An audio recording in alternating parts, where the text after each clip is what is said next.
Herman Wooten. I moved here in 2007, particularly for the golf course. But I'm gonna give you a little backstory. The golf course was doing business. When Dunhill took it over, they brought in a corporation to manage it. They brought in a greenskeeper that burned out the entire course. For 4 years, this course was losing money because nobody wanted to come and play on it. They used to have to paint the greens with green paint. I'm a mile away from the course and I refuse to go to the course to even play or anything else because they had an a-hole type of manager there that supposedly it was a privilege to pay in order for us to play on dirt. So it was losing money. It has come back now, but just most recently. Also, as a professional golfer, taking it from a 72 to 71 is not a big issue. Tiger won his first tournament in Las Vegas on a par 71 course. That is not going to change that much on that signature hole. It actually will speed up play. But the other thing is, in regards to your comment that this has gotten messy, it got messy because we poked the bear.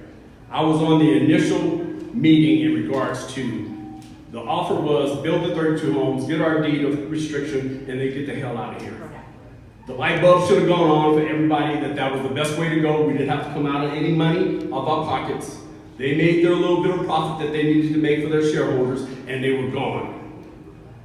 Yes, if we go to now with regards to this 2 HOAs, then yes, that will be problematic, but it didn't have to be that way. We poked the bear, and that's where we are now. My name is Robert Mann. I live at 52 Rancho Maria Street, directly affected by this. To say that only 4 houses would be affected by this is completely wrong. It would disrupt the entry to the gate. It would disrupt Rancho Maria Street that already has a lot of traffic on it. And for scurrilous attacks against Joe and Dr. Saab and all the work they've done to try to stop this ill-advised idea, a little bit of money isn't going to matter to 99.9% to stop these homes from being built. And it's going to affect a lot more people than just 4. And I, for one, want to defend Joe and Dr. Saba for working on my behalf. I'm happy to pay a little bit more money to stop the construction of these houses. Our street is narrower than most. It has more traffic than most because of that idiotic other development they built out of Warren Springs that have to come down our street. As a 19-year resident, we've been lied to continually by Jim Rhodes, by Dunhill, by the current owners. And I'm glad that Joe and Dr. Saba and you are going to stand up to them and fight for our rights. And everybody has a lot at stake because if they build those houses, it's going to ruin the whole entrance. It's going to ruin Rancho Maria Street. And for anyone to come up here and make scurrilous attacks against these gentlemen without any proof, just attack. Groucho Marx, whatever it is, I'm against it. Whatever it is, I'm against it. I've listened to you for all these years. Whatever it is, I'm against it. Thank you. I'd be happy to pay you. Good evening. I'm going to lighten it up a little bit. So, I am one of the original grassroots individuals in this neighborhood. Palm Bays was originally designed to be much different than it is. But a couple of my neighbors and I got together and we politiced, we petitioned, and we got enough signatures to get something changed. What I know is that when you're dealing with politicians, nothing's ever written in stone, and you're dealing with elected officials. Justin Jones is an attorney. He was the individual that up until recently was trying to fight off Jim Rhodes, Mr. Rhodes again, and Red Rock preserving that area. So I think that there's a person there that is our commissioner that we can reach out to. I was not listening to any of this because I thought I would never be involved in this fight again, but I have to speak up. So I'm concerned about the ingress and egress, and that's been somewhat discussed. But if the golf course is losing money and we're going to let them into the very beginning, the pretty part of our neighborhood, then the golfers aren't going to come, and this potential seller, this golf operator, may back out of it. So a couple of pie-in-the-sky ideas. One, let's start petitioning. Let's get to Justin Jones, let's talk to him. Second of all, what about trying to go into some kind of agreement with this proposed golf course operator to throw some of our money in with them and buy the land and get some assurances from them?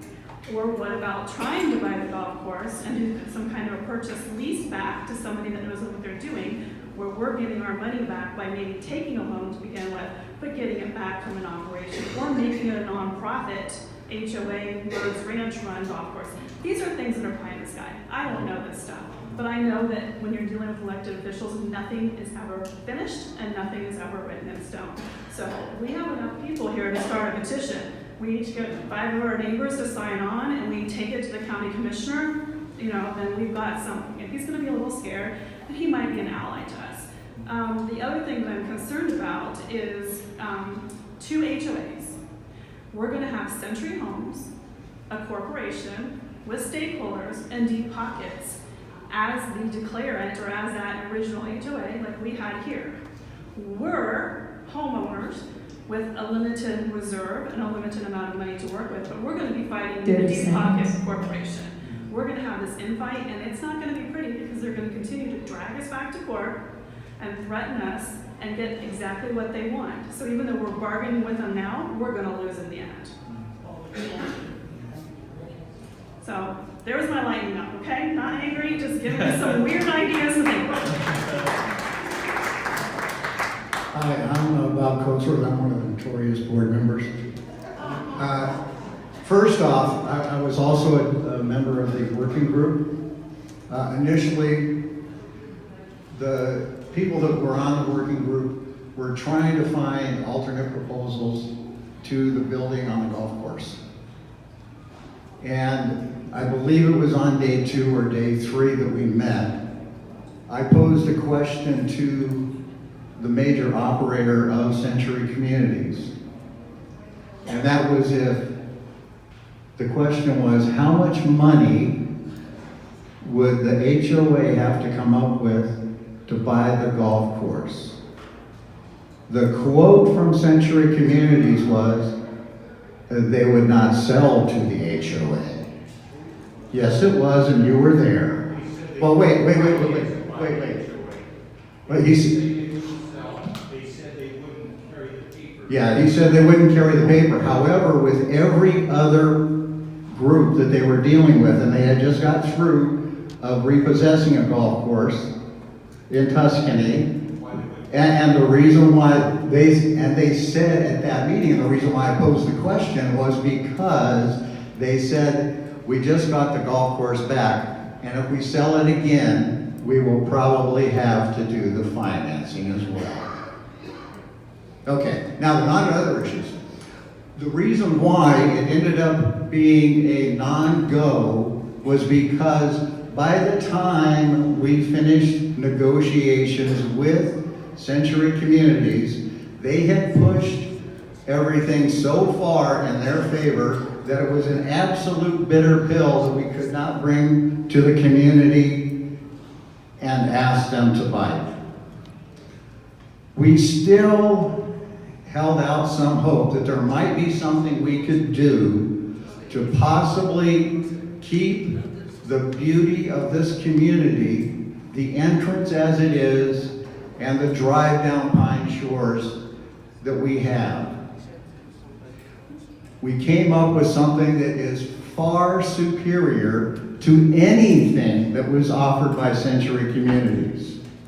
The cost over a limited period of time will be, I'm going to put my neck out here a little bit, but I believe I would be willing to bet that it's going to be under $1,000 per household, gross.